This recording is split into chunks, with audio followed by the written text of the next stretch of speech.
Bonjour à tous, aujourd'hui je vous présente le dernier coloriage mystère que je me suis acheté. C'est les grands classiques tome 4 de Disney.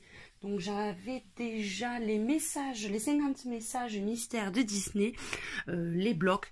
Et donc comme je me suis mis à fond ces temps-ci sur les colos mystères, j'ai craqué pour celui-ci. Je pense que je ne tarderai pas à acquérir d'autres modèles, parce que j'aime vraiment beaucoup en finale les colos mystères. Donc bien sûr, je vais, pour ceux qui veulent pas voir les résultats, je me vexerai pas si vous regardez pas la vidéo, il n'y a pas de souci. Mais je voulais quand même présenter quelques colos que j'avais fait dedans et surtout expliquer pour ceux qui connaissent pas le principe. Mais bon, je pense que la majorité des gens maintenant connaissent ce type de coloriage. Donc celui-là c'est les collections Hachette, donc collection Hachette, donc automatiquement du bon papier, du papier de qualité, des livres souvent très bien finis. Donc moi j'ai jamais été déçue par les Hachette, donc j'en suis très contente. Donc après ne vous inquiétez pas si vous n'êtes pas fan par exemple du Roi Lion, c'est juste une photo de couverture, vous avez vraiment tous les dessins animés à la fin, comme tous les Disney à la fin vous avez les solutions, donc je m'attarde pas dessus pour pas vous gâcher le plaisir.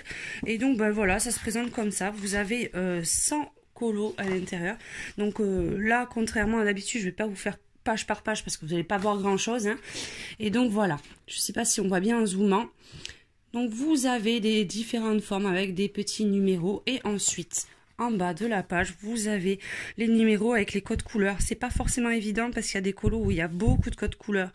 Et pour trouver des crayons ou des feutres qui se rapprochent, c'est franchement parfois pas évident.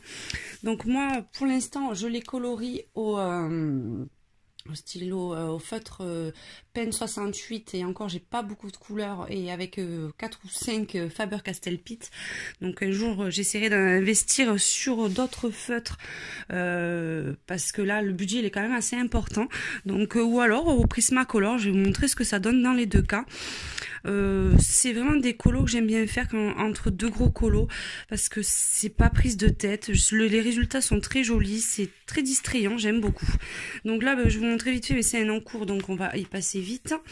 Donc celui-là par exemple je l'ai fait entièrement au Prismacolor.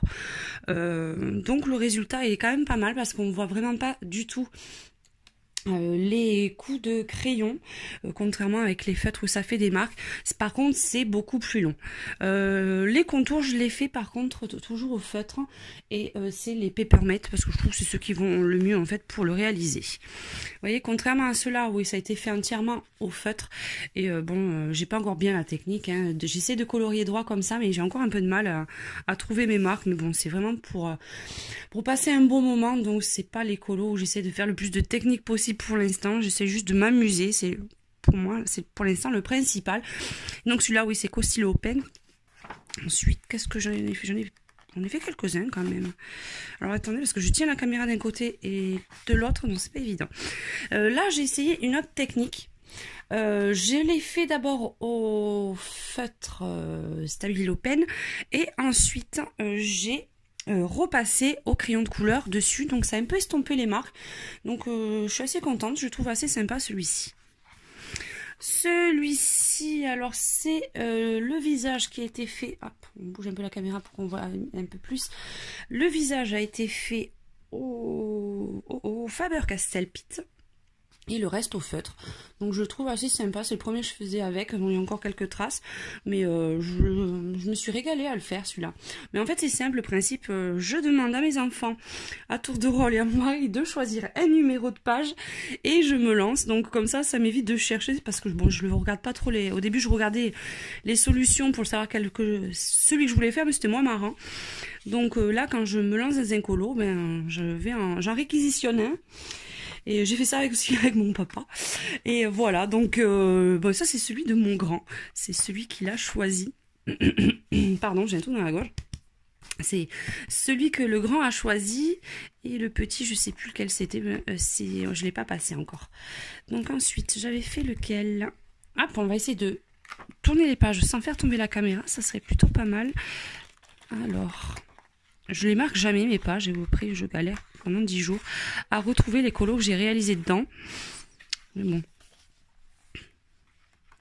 Voilà, ça c'est celui que mon fils avait choisi, le plus petit, et celui-là je le trouve super sympa. Celui-là aussi je l'ai fait entièrement au Prismacolor. C'est vrai que le rendu est quand même beaucoup plus joli, je trouve, qu'avec les feutres, mais c'est quand même beaucoup plus long.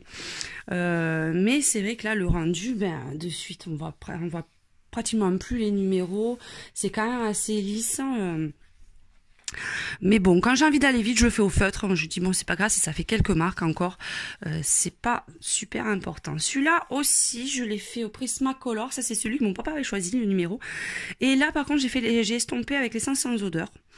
Donc le résultat est pas mal parce que comme il y avait des grandes surfaces, j'ai préféré le faire comme ça. Et enfin, est-ce que j'en ai fait d'autres? Je pense pas.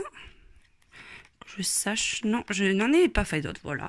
Donc voilà, ben, si vous aimez les colos mystères, n'hésitez pas à partir sur les grands classiques de Disney. Ah si, c'est celui-là, je vous avais pas montré, je le trouve trop mignon. Ça, c'est celui que mon mari a choisi. Celui-là, j'ai beaucoup aimé parce qu'il avait beaucoup de couleurs. Et celui-là, je l'ai fait entièrement au feutre. Mais bon, le résultat, il est pas mal, à part ici où c'est un petit peu moche. Mais après, j'aime bien le rendu. Après, c'est vrai que certains...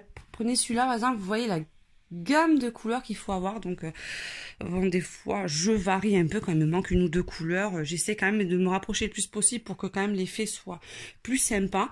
Mais bon, on verra bien. Et là, à la fin, vous avez les 3 premiers tomes. Après, vous avez aussi le Pixar. Je pense que je partirai peut-être le prochain sur le Pixar. Et donc, comme je vous avais demandé la dernière fois, ben, n'hésitez pas à me mettre en commentaire vous, avec quoi vous faites vos colos mystères. Je suis toujours preneuse de bons conseils. La majorité des gens me conseillent donc les Stabilo Pens 68, les Faber-Castell. Après, c'est pas le même budget. C'est vrai que les Faber-Castell, les lots sont assez chers. Donc... si vous avez des idées de feutres à petit budget pour faire les colos mystères, ben je suis preneuse. Donc voilà, ben cette petite présentation, c'était plus une présentation de mes colos parce que présentation de livres colos mystères, c'est pas évident, hein, parce que je vais pas vous montrer les 100 pages, allez regarder, ça serait un petit peu inutile, on va dire. Donc voilà, ben je vous fais un gros bisou à tous et je vous dis à très bientôt. Ciao ciao.